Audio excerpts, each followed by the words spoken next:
కొత్తపల్లి గ్రామ పంచాయతీ సర్పంచ్గా నామినేషన్ వేయడం జరిగింది. ఇదివరకే నేను కొత్తపల్లి గ్రామ పంచాయతీ సర్పంచ్గా ఎన్నో అభివృద్ధి పనులు చేశాను. ప్రస్తుతం ఉన్న పంచాయతీ ఆఫీస్ కూడా మేము అప్పుడు గవర్నమెంట్తో 4 ఏకర్ల ల్యాండ్ శాంక్షన్ చేయించి పంచాయతీ బిల్డింగ్స్ కన్స్ట్రక్షన్ చేయించడం జరిగింది. తర్వాత అమృతానగర్, వివేకానంద నగర్లో అప్పట్లో బరియల్ గ్రౌండ్సే లేవు, శాంక్షన్ చేయించి బరియల్ గ్రౌండ్స్ కన్స్ట్రక్షన్, శ్మశాన వాటికల్ కన్స్ట్రక్షన్ చేయించడం జరిగింది. మళ్ళీ ఇప్పుడు మన కాదర్వాదర్లో స్కూల్ ఫెసిలిటీసే లేవు పిల్లలకి. అప్పుడు జెడ్పీ హై స్కూల్ ల్యాండ్ మేమే ఇప్పించి తర్వాత ZP high school construction opening అంతా కూడా నా పీరియడ్లోనే జరిగిందండి.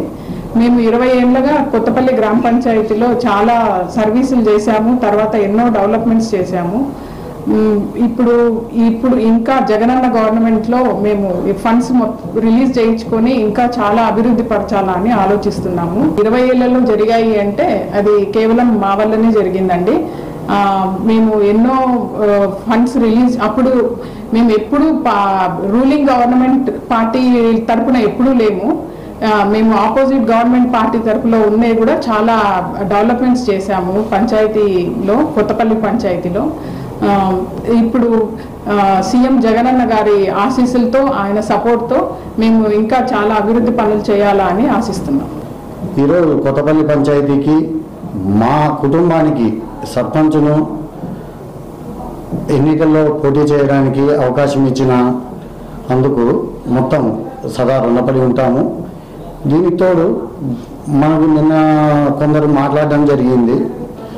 ఈ పంచాయతీ అభివృద్ధి అనేది గత 20 ఏళ్ళుగా డాక్టర్ ఎన్వి రమణారెడ్డి గారి కుటుంబం తరఫున అభివృద్ధి అనేది చాలా వరకు జరిగిందని నేను సవినయంగా ప్రజలకు తెలియజేసుకుంటున్నాను.